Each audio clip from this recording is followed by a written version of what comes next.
Hey everyone, this is Stevie Richards, host of the Stevie Richards Show, and you are watching Pinfalls and Pixels, where wrestling meets gaming, hosted by Glocky. Welcome back, juggalos, juggalettes, and wrestling fans in general. Today we're going to recap JCW Lunacy episode 35 from Cleveland, Ohio. Before we dive in, I just want to take a quick moment to tell you how you can support the channel. Head over to pinfallsandpixels.com or to the store section on YouTube and grab one of our fresh t-shirts. We got a lot of designs to choose from.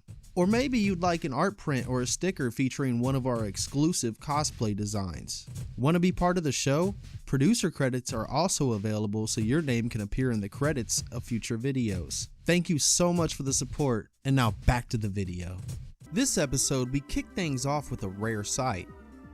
The commissioner, the Duke Violent J, is standing inside the ring, surrounded by a steel cage. The Duke says that due to recent outside interferences in each other's matches, tonight's main event will be Colby Corino and Mickey Knuckles in a steel cage. JCW opens hot and sets the tone for the night. Yo, super dope way to start the show. Ominous vibes for sure. I'm excited for the steel cage match in the main event. I don't know if I want to be locked in a cage with Mickey Knuckles though, if I'm being honest. Tattoo Barbie gets the crowd fired up with a little show before the ringmaster introduces the first match. The Golden Boys RJ Jonesy and Jimmy James make their JCW debut, looking clean, coordinated, and cocky. But their welcome is short-lived because out come the Outbreak, still undefeated and flanked by Barnabas the Bizarre, oozing undead energy. Jimmy James starts things off, but has no idea how to deal with the undead. He hits a few chops, but they do nothing. Jackson and Abel eat the offense and fire back with big double team brutality. We see a huge clothesline, a spinning back elbow, and a double flapjack that nearly sends Jimmy James through the ring. RJ jumps in with a stiff forearm and some slick teamwork in the corner, but the Outbreak pull a sneaky switcheroo behind the ref's back, laying Jimmy out with a devastating tandem finisher. Barnabas has these boys locked in. This team feels like they're building to something big. Another big win for the Outbreak. Will we see tag team championships in their future? I definitely mess with Barnabas, their manager. Always dope to see them. We go backstage where Danny Moe cuts a fierce promo. She doesn't mince words. She's got two opponents tonight. Sonny Kiss, who stabbed her in the back during a tag team match a couple weeks ago, and Big Al, who's fighting in front of her hometown crowd. But Danny says this triple threat is a 2-for-1 special. 2 problems, 1 solution. Then we're back in the arena for the JCW Women's Championship triple threat match. Sonny Kiss enters first. Big Al, Alice Crawley, enters the ring next in her hometown. And finally, the JCW Women's Champion Danny Moe hits the ring, championship shining. The ref shows off the prize for the match, and the bell rings. Danny and Big Al both go after Sonny and throw her out of the ring. But Sonny is slippery, sneaking back into the ring with a double clothesline and some seriously disrespectful offense, including a corner choke with her boot and a somersault slap. Big Al spikes Danny with a fisherman buster, almost gets the 3 before Sonny breaks it up. Sonny goes for a standing moonsault, but is blocked. Chaos breaks out and Sonny hits a spinning blue thunder bomb on Danny for a close 2 count. Then insanity. Sonny puts Big Al onto her shoulders, but Danny Moe dives from the top and wipes out both competitors. The match resets into a brutal strike exchange, elbows, slaps, forearms. Big Al hits a massive slam, but Sonny breaks up the pin.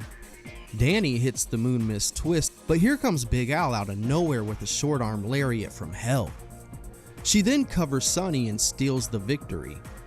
Your winner and new JCW Women's Champion, Big Al. It's a new day for the women's division, and Big Al just kicked the door down. Wow, super dope match here. Shocking to see Big Al seize the opportunity and take the championship from Danny Moe. We are now in the Big Al era. Backstage, the tension hits a whole new level. The Duke is walking through the hallway when he bumps shoulders with Shane Mercer. The Duke lets him know he better stop messing with him before he puts hands on him himself.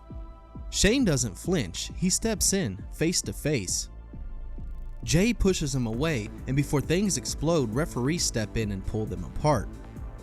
The Duke says he's not going to find Shane, he's not going to fire Shane, but if things get any worse, he knows exactly how to handle this. We head to the ring where Shane Mercer makes his entrance, still fuming. Then, out comes the ever-entertaining Mr. 50's Miles Clark. The bell rings, but Mr. 50's calls for a microphone. He challenges Shane Mercer to an old-school arm wrestling contest. The two lock hands, but Shane Mercer overpowers him easily. Mr. 50's retaliates by slamming Shane's head onto the table, and then he clotheslines him into the ring. Mr. 50's brings the fight early. Corner punches, a tornado DDT, and even hits the Dapper Dan driver for a 2 count, but Shane is made of steel. Mercer catches him mid-air on a crossbody attempt and tosses him halfway across the ring. He military presses Mr. 50's from the outside back into the ring. And then he hits the moonsault and battery for the 3 count. Your winner, Shane Mercer. While Mr. 50's held his own better than most against Shane Mercer, Shane really does seem unstoppable. This beef between him and the Duke has made for some really good moments, and I'm excited to see what happens next. All I know is the Duke better have something big up his sleeve, because Shane is going to bring the fight for sure. Tattoo Barbie hits the stage once more, and the ringmaster introduces our next match. Out first, accompanied by the lovely Jasmine St. Clair, is the 7-foot-tall Painful Paul. Then out comes JCW Hall of Famer and Party King, Tuff Tony. Tony makes his way to the ring, but he takes his time passing out shots to the fans in the front row. The two go to lock up, but Tony pauses for a shot. Paul stops Tony in his tracks with a big shoulder block. He uses his size advantage with a huge corner splash and a couple of big slams. Tony battles back with a low drop kick and then nails the crowd-popping Colby Corino. Then, the flaming Meteorite. Tony lights up and boom, Paul's hair is on fire. The crowd goes nuts. But before Tony can capitalize, Jasmine jumps on him. He tosses her off, but Congo Kong slides in and headbutts Tony, leading to a vicious post-match beatdown from the St. Clair Monster Corporation. But before things get too ugly, Willie Mack hits the ring with a steel chair and sends the monster scattering. Yo, I ain't gonna lie, that flaming Meteorite gets crazier every time. I mean, the hair on fire, crazy. Tony won by DQ, but the St. Clair Monster Corporation got the last laugh. Props to Willie Mack for making the save. One thing's for sure, the St. Clair Monster Corporation means business. The steel cage is locked.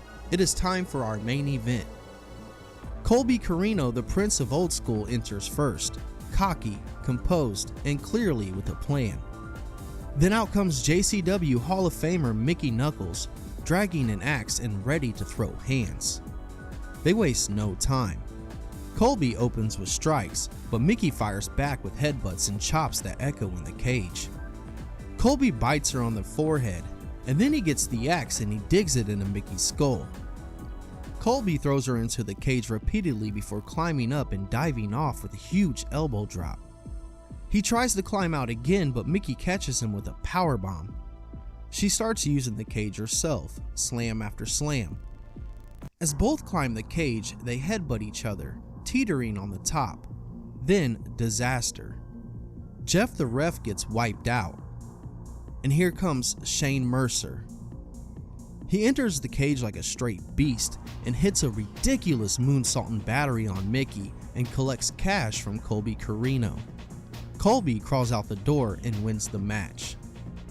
Overall, super fresh show, a lot of dope matches happening in JCW right now. A lot of dope tag teams in JCW as well. The Outbreak remain undefeated. The St. Clair Monster Corporation are a problem for anybody they face. You got the Backseat Boys, the Brothers of Funstruction, and more.